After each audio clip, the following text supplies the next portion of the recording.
কাম হলো, এখন আমি ঢাকা যাবো কেমনে? আঙ্কেল আমি সরি, ড্রাইভার বুঝতে পারেনি। এখন আমি ঢাকা যাবো কেমনে? আপনি যদি কিছু মনে না করেন আমি আপনাকে নামিয়ে দিই। আমি অনেক দূর যাবো ঢাকা। তাহলে তো ভালোই হলো, আমি নিজেও ঢাকা যাচ্ছি, চলুন আপনাকে পৌঁছে দিই। আপনার ওই গাড়িতে জি। কিছু মনে করবেন না, আর মলম পার্টি টাটি না তো? ছি ছি আঙ্কেল, আমি মলম পার্টি কেন হতে যাব? আমি তো দেলদুয়ারের তালুকদার বাড়ির নাতনি। তালুকদার বাড়ি মেয়ে আপনি? জি। কোনো ভয় তো নেই না? যাওয়ার আগে আপনার এই ড্রেসটা চেঞ্জ করে দিব।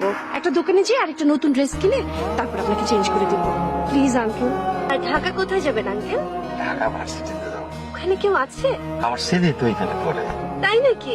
তা কত ব্যাচ, কোন ডিপার্টমেন্টে? তো কিছু তো আমি বলতে পারবো না মা। আমিও ঢাকা ইউনিভার্সিটিতে পড়ি আঙ্কেল, তাই জানতে চাইলাম। আপনি মনে হয় সব জানেন না। জেলা কি নাম আপনার ছেলে? জাকি। না, এই নামে তো কাউকে মনে পড়ছে না। আমার ছেলে তো খুব পড়াশোনা ভালো, পড়াশোনা নিয়ে থাকে, কারোর সাথে তেমন মিশে না, এই জন্য মনে হচ্ছিল। এই তো চলে এসেছি। আচ্ছা শোনো, আজকে আসার সময় একটা আঙ্কেলের গায়ে পানি ছিটিয়ে ভিজিয়ে দিয়েছি, তাকে সাথে করে নিয়েই ঢাকায় ফিরছি। সব থেকে মজার ব্যাপার হলো তার ছেলেও নাকি আমাদের ইউনিভার্সিটিতে পড়ে। আঙ্কেল আমরা চলে এসেছি। আঙ্কেল এই হচ্ছে ঢাকা ইউনিভার্সিটি, আপনি যান তাহলে। এটা আমার হল, আমি তাহলে আমার হলে যাই। আপনারা অনেক ধন্যবাদ। বাবা আমার একটু উপকার করতে পারেন? কি হয়েছে আপনার? আমার ছেলে এই ভার্সিটিতে পড়ে, অনেকক্ষণ ধরে খুঁজতেছি কিন্তু পাইতেছি না। আপনার ছেলের নাম কি? জাকির। তার মোবাইল নাম্বার নাই আপনার কাছে? মোবাইল একটা ছিল, 6 মাস ধরে আমার সাথে অভিমান করে এখনো যোগাযোগ করে। আমি তার জন্য নতুন ফোন কিনে নিয়েছি। আচ্ছা দাঁড়ান, দেখছি দাঁড়ান।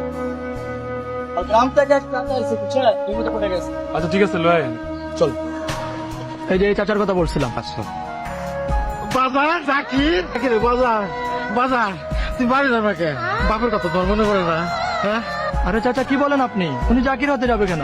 ও তো আমাদের বড় ভাই, জ্যাক ভাই। আপনি উল্টাপাল্টা বকতেছেন কেন? আমি আপনার ছেলে হতে যাবো কেন? বাজার আমি গ্রামের মানুষ হতে পারি, আমার লেখাপড়া না থাকতে পারে, তাই বলে আমি আমার পোলারে চিনবো না? এটা হয়? আরে বলছি তো আমি আপনার ছেলে না। এই সোজা কথা আপনার মাথায় ঢুকতেছে না?